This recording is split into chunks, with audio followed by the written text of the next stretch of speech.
Hey guys, Second Steve here. Real quick, I already recorded the video, so this is happening in post. But I wanted to show you two videos that this former employee made, and one of the videos that had some really good dirt on it went private as soon as I went to press play on the video, which you'll see later. But because that happened, I decided not to give my normal pauses and commentary throughout the video because I was afraid that the second video might go private too. So I tried to capture as much of it as I could for you guys. What up, peeps? It's your boy Heckin' Steve, and today I've got more info and the DK Oldies saga to show you guys. Now, these videos have gotten decent views, so some of you may have already seen these videos. It's by a channel called Jigsaw, and he claims to be a former DK Oldies employee. I watched both of these videos, and it does seem like he is legit a former employee of DK Oldies. If I find out later that he's not, I'm going to be really big sad and really big mad. I already picked out two sections that I wanted to just cover in this video. I highly recommend going and checking these out and watching them all the way through. But basically, he just reaffirms everything that we already know with a little bit of new detail. So let's go ahead and we'll jump in. After about the first week and a half. What? Why the fuck did that happen? Ooh, shit.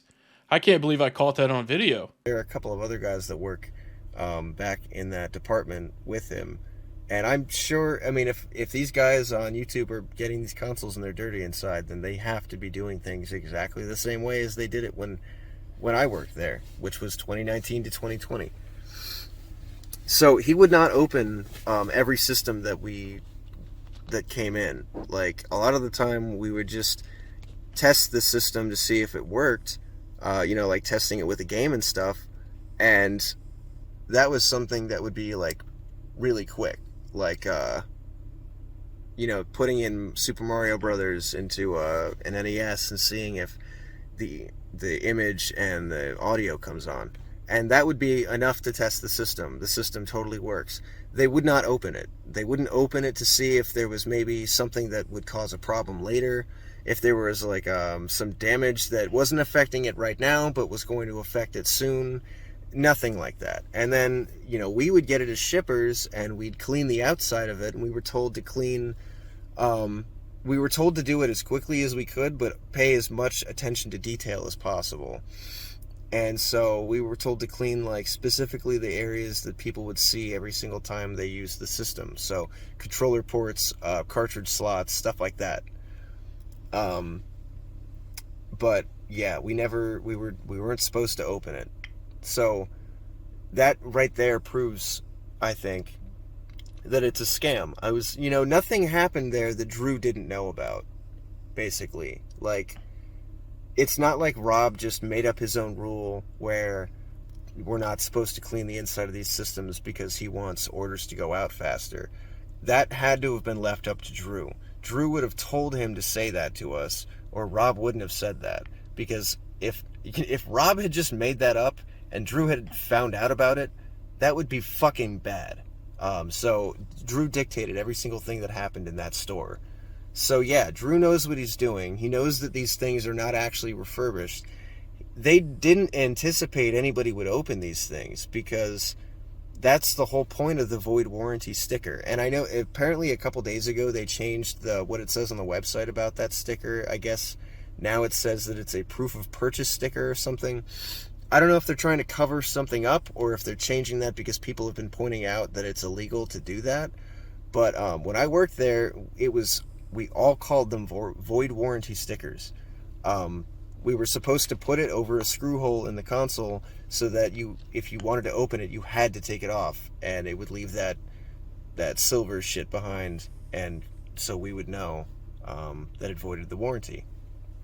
So they did that to deter people from opening up their systems and finding out that we had never cleaned the inside of them. I tried to clean the inside of systems. After a little while, like I said, I started doing it my own way. I really liked cleaning 64s, so I would purposely go and get orders that had Nintendo 64s on them, and I would take it back to my desk, and the first thing I would do is I would open up the 64. I would clean up the inside of it the best I could, and then I would clean up the outside of it the best I could. The 64 was the one that I grew up with, and it's my favorite system. And I just think that they're beautiful looking. They look like a sexy sports car or something. So when they're all cleaned up, they're really gorgeous, I think. So I had a lot of fun cleaning those. I loved cleaning that system specifically, and I think I made them look really nice. And I took pride in my work because I was doing the inside and the outside of it. And I knew that the other shippers weren't doing stuff like that because they were told not to.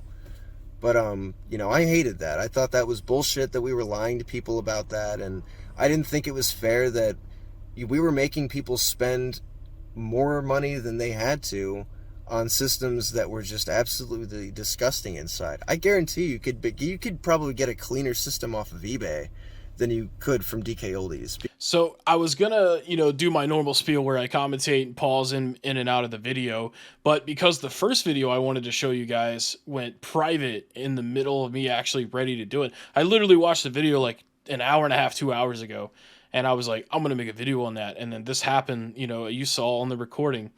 I see it here. I'm gonna try to click on it again to see if it was like accidentally done that. Okay, no. So he intentionally took that down. But basically, in that video, he had a lot of nasty things to say about Drew being an asshole. How he would just come into the office and stay in his own room to work and only come out to get coffee and like pop an insult at one of them based on like what they were wearing that day. Anybody that's seen that video before it went private prior to this will be able to attest that that's exactly what he said. Maybe he'll make it public again later. But I didn't want to pause this one because I was afraid the same thing might happen. So I just wanted it to kind of, get captured in case, that did happen. And then, we wouldn't have this information. But this guy, he's spitting facts, basically saying like they would only open it up if it was broken, which we kind of already knew based on some other things that we were, assessing, in previous videos of mine. But yeah, it just goes to show you, more people are starting to come forward. This would be, I think, the second employee because Jacob R had a anonymous one. Obviously, I don't think this is the same guy because why would he do this video publicly and then do the other one anonymously?